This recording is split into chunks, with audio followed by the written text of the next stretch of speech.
ওই মক্কাবাসী কাফের গণের জ্বালা যন্ত্রণায় হিজরত করিতে নবী মদিনাতে যায়, হিজরত করিতে নবী মদিনাতে যায়। রাত্রি যখন গভীর হলো কাফেররা ষড়যন্ত্র করল, রাত্রি যখন গভীর হলো কাফেররা কি যে করিল, কিভাবে নবীকে যেন হত্যা করা যায়, হিজরত করিতে নবী মদিনাতে যায়। এই মক্কাবাসী যখন আমার নবীকে নির্যাতন করলো, জুলুম করলো, নবীজি মক্কায় থাকতে পারেন না।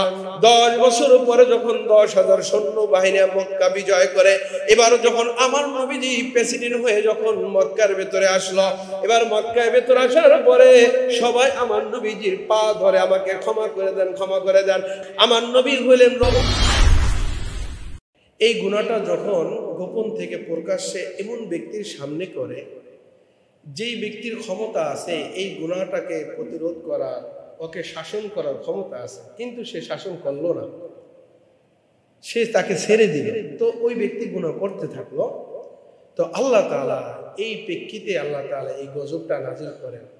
পুরো আমভাবে আল্লাহ তাআলা বালা মুসিবত চাপাইয়া দেয়। বলেন তো, কথা যদি বুঝে থাকেন, 2 নম্বর হাদিস শরীফের কেন আল্লাহ তাআলা বিপদ দেন?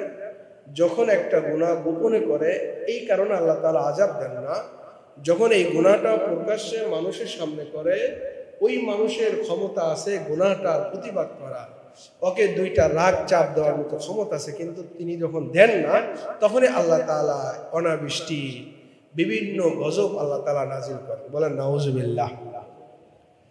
তাহলে আমরা যারা ক্ষমতাবান আছি, সমাজের যারা নেতা আছে, যদি সমাজের ভেতরে এমন কোনো কাজ হয়, নেতার ক্ষমতা আছে তাকে 2টা থাপ্পড় দেওয়া, তাকে একটু রাগ চাপ দেওয়া, তাকে জরিমানা করা, এটা তার ক্ষমতা আছে। যদি দেয় তাহলে আল্লাহ তাআলা কি করবেন? আল্লাহ তাআলা তাহলে তাকে যদি দেয় তাহলে গজব আসবে না, যদি না দেয় তাহলে আসমানের ওয়ালা এই অনাবৃষ্টি শুরু করে দেয়, আল্লাহ তাআলা গজব দেওয়া আরম্ভ করে। বিভিন্ন গজব হইতে পারে। আল্লাহ 2টা কারণে আল্লাহ তাআলা গজব দেন অতি দ্রুত। আজকে অনেকগুলো পয়েন্ট বয়ান করবো, এর ভেতরে 2টা থেকে শুরু করব। 2টা বদ অভ্যাসের কারণে আল্লাহ তাআলা দ্রুত গতিতে শাস্তি আল্লাহ তাআলা পৃথিবীর উপরে নাজিল করেন। 1 নম্বর হলো জুলুম, 2 নম্বর হলো মিথ্যা শপথ। বলেন কয়টার কারণে? 2টা। আল্লাহ তাআলা একটা আছে আযাবটা একটু দেরি করে দেন, একটু লং টাইমে দেন, যে করছে একটু পরে দেন। আর 2টা গুনাহ এরকম আছে, বদ অভ্যাস আছে, যে 2টা অভ্যাসের কারণে আল্লাহ তাআলা দ্রুত আযাব দিয়ে দেন। তার ভেতরে একটা হইল জুলুম, 2 নম্বর হইল মিথ্যা শপথ। এবার দেখবো জুলুম আমাদের ভেতরে আছে কিনা। যদি জুলুম থাকে তাহলে আল্লাহ তাআলা দ্রুত আযাবের ব্যবস্থা করে দেন। মেরা মুহতারাম ভাইও, একটার পর একটা সব শ্রেণীর মানুষ জুলুমের শিকার হয়ে গেছে। মানুষ সব সেক্টরের ভিতরে তাকাইলে দেখা যাবে মালিকের জুলুমের কারণে প্রজারা, যারা কর্মচারী তারা কষ্ট পাইতেছে, আবার জুলুমের কারণে, তাদের জুলুমের কারণে ইউনিয়নবাসীরা কষ্ট পাইতেছে, মানুষের জুলুমের কারণে, সরকারের জুলুমের কারণে প্রজাগণ কষ্ট পাইতেছে, এক একটার কারণে জুলুম পাইতেছে, এরকম চলতেছে। তো জুলুম যদি কেউ করে তাহলে আল্লাহ তাআলা দ্রুত শাস্তির ব্যবস্থা করেন, আযাব আর গজব আল্লাহ তাআলা নাজিল করেন। তো আমরা আজকে বর্তমানে দেখলাম, গতকালকে আল্লামা মামুনুল হক সাহেবের জামিনের কথা ছিল, তো সেটা আজকে সকাল 10টায় জামিন হয়েছে। কোনো একটা কাণ্ডর কারণে তিনি ধরা খাইছেন, তিনি জেলে গেছেন, তিনি মানুষের কাছে অপমানিত, লাঞ্ছিত হয়েছেন। এরপরে তিনি বিভিন্ন মামলায়, প্রায় 37টা মামলা তিনি খেয়েছেন। তো এই যে মামলাগুলো আসলে কি তিনি এতগুলা মামলার যোগ্য ব্যক্তি কিনা, নাকি সব সাজানো? যদি সব সাজানো হয় তাহলে তার উপরে জুলুম করলো, তার ফ্যামিলির উপর জুলুম করলো। এরপর শুধু তাকে বলতে না, দুনিয়ার ভেতরে যে কোনো মানুষ যে কোনো একটা বিষয় নিয়ে যদি আদালতে যাওয়া হয়, মাথাটা ফাটছে ইটের ঢিলায়, ওখানে যে আপনাকে সাজায় দিবে, কোপ দিয়ায় মাথা ফাটাইছে, আরো গোষ্ঠীর 10 ভাই এসে মাথা ফাটাইতে গা, আরো নারীদের কন্যা টান দিছে, সিরা গালাইছে, বিভিন্ন সাজায় ঠাজায় মামলাটাকে বিশাল বড় বানায়। তো জুলুমের শেষ নাই, এরপরে তো আছেই অন্য অন্য জুলুম তো আছে। যদি জুলুম এভাবে করতে থাকে তাহলে আযাব কেমনে আসবে? চলেন এবার একটা ইতিহাস আমরা আপনাদের সামনে তুলে ধরি। তাজা খাহি দাস তনগর দাগো হায়ে সিনারাম, তাজা খাহি দাস তনগর দাগো হায়ে সিনারাম, গাহো গাহে বাজ খানি কিসায়ে ফারি নারাম। পৃথিবীর ভিতরে যদি কেউ কাউকে জুলুম করে আল্লাহ তাআলা তাদের এই জগৎবাসীর উপরে আযাব আর গজব দেয়া ভরপুর করে দেন। হযরত মুসা আলাইহিস সালাতু ওয়াস সালামের যুগের এক কাহিনী আপনারা শোনেন।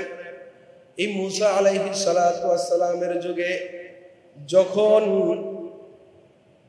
এই বয়ান করেন হযরত সুফিয়ান সাউরি রাহমাতুল্লাহি আলাইহি, এই ওয়াকিয়াটা বয়ান করেন।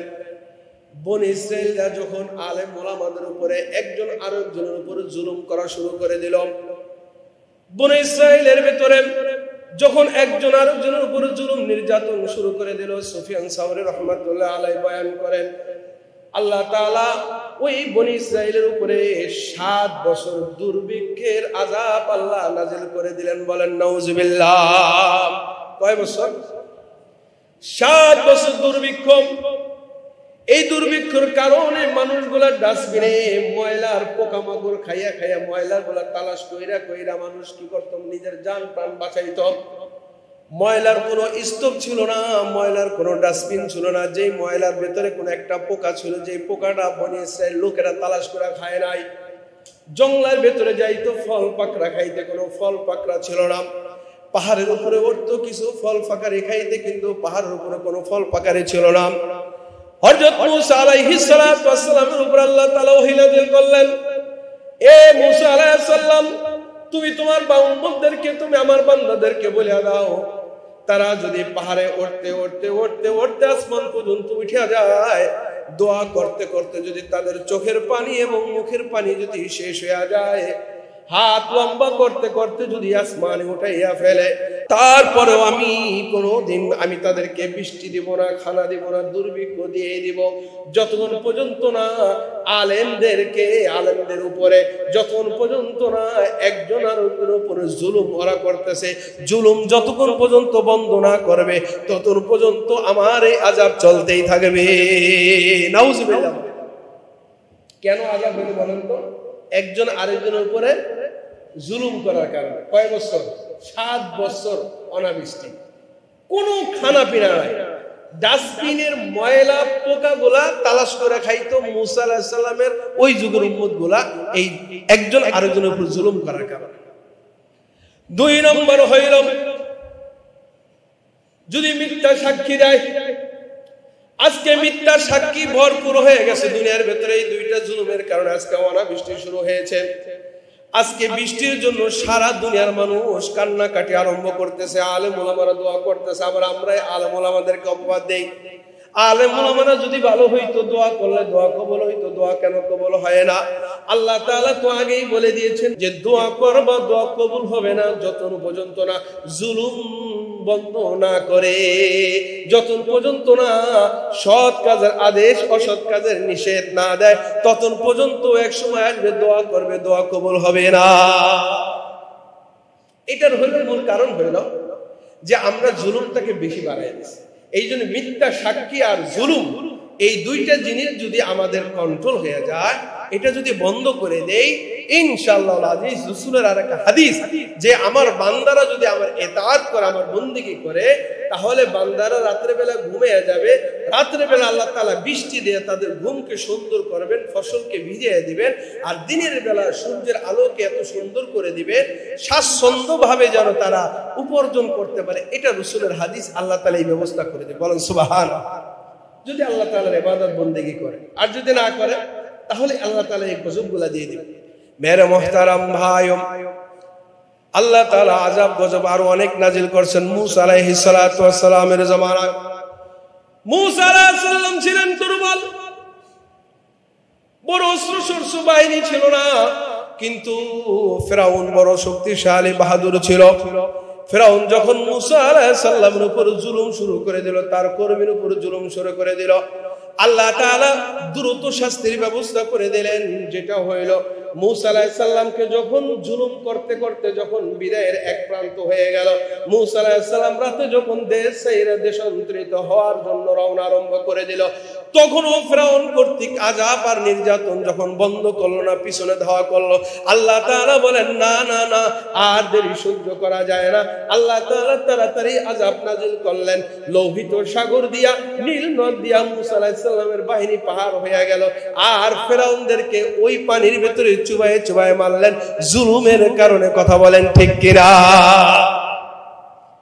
এরপরে যখন মুসা আলাইহিস সালামের বাহিনী উপরে চলে গেল, মুসা আলাইহিস সালামের বাহিনী যখন আরো অনেক দিন পরে একজন আরেকজনের উপরে জুলুম শুরু করে দিলেন, নির্যাতন শুরু করে দিল, আল্লাহ তাআলা জুলুম নির্যাতনের কারণে মুসা আলাইহিস সালামের উম্মতের ভিতরে আল্লাহ তাআলা গজব দেওয়া শুরু করে দিলেন।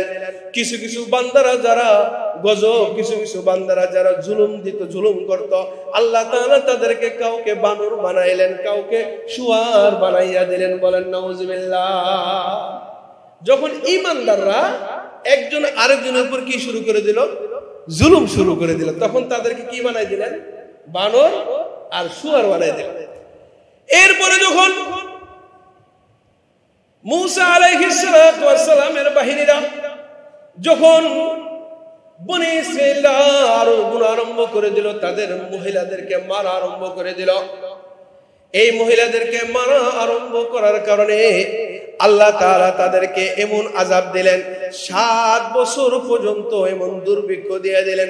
ওই দুর্ভিক্ষ দেওয়ার কারণে তারা খানা পিনা, আসমানে এবং জমিনে খানা পিনা ছিল না।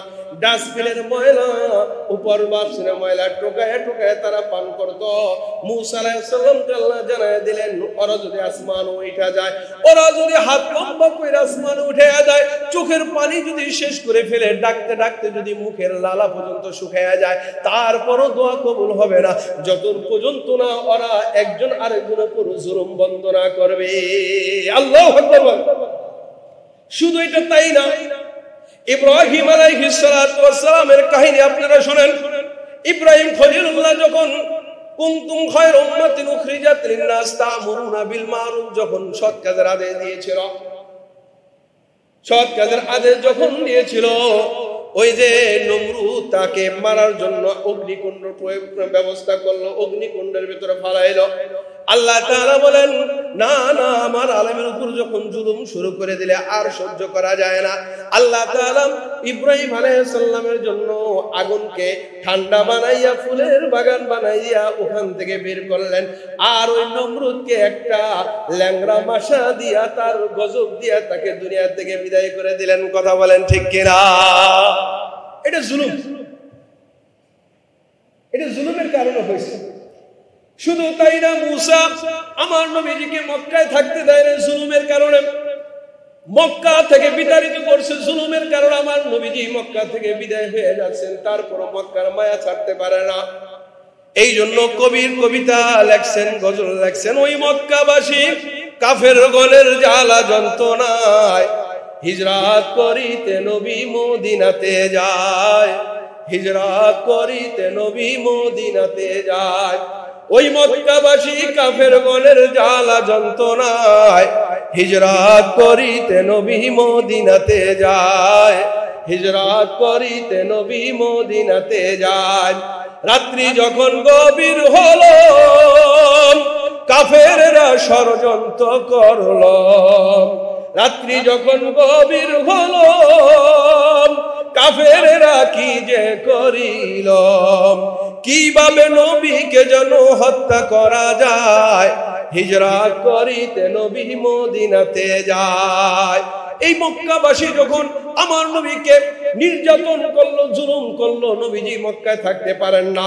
10 বছর পরে যখন 10,000 সৈন্য বাহিনী মক্কা বিজয় করে, এবার যখন আমার নবীজি প্রেসিডেন্ট হয়ে যখন মক্কার ভেতরে আসলো, এবার মক্কার ভেতরে আসার পরে সবাই আমার নবীজির পা ধরে, আমাকে ক্ষমা করে দেন, ক্ষমা করে দেন। আমার নবী হলেন রউফুর রহিম, যদি আমার নবীকে না বানাইতেন আল্লাহ তাআলা আমার নবী সবাইকে হত্যা করে ফেলতেন। আল্লাহ রাসূল বলে দিলেন, যাও যাও তোমাদের সবাইকে মাফ করে দিলাম। সুবহানাল্লাহ। আমার নবীজি 10 বছর পরে বিজয় এসে মাফ করে দিলেন। আজকে আমরা যারা ক্ষমতাসীন আছি, ক্ষমতায় যখন আমরা 5 বছর পরে আসবো, ক্ষমতা যখন না থাকাকালীন যারা নির্যাতন করত, জুলুম করত, তাদেরকে ক্ষমতা আসার সঙ্গে সঙ্গে তাদেরকে বড় বড় মামলা দিয়া তাদেরকে নিষ্পেষণ করে দেয়, তাদেরকে মামলা দিয়ে জুলুম নির্যাতন করে দেয়। শুধু ওইগুলা তো করি বর্তমানে যারা